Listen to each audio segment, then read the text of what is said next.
The mother arrested for the death of her own child has been formally charged by a grand jury.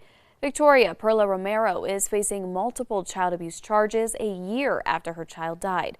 News 13's Jessica Barron shares the details.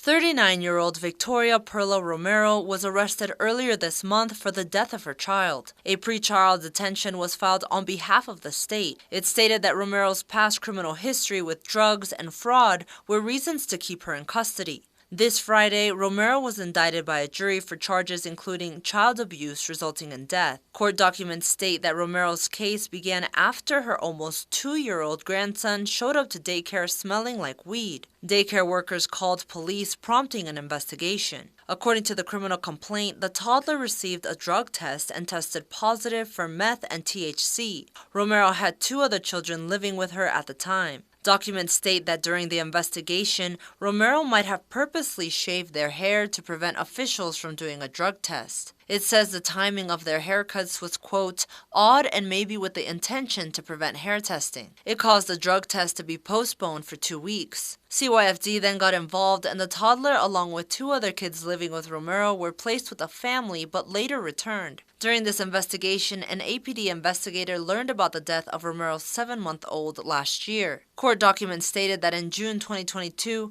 Romero was sleeping in her apartment when her 7-month-old fell between a bed and windowsill and died. The death was ruled accidental, but the medical examiner noted the infant tested positive for meth. All 3 kids were placed in CYFD's custody for 2 days, but were once again returned. APD issued an arrest warrant and charged Romero with multiple charges, including child abuse resulting in death. Jessica Barron, KRQE News 13.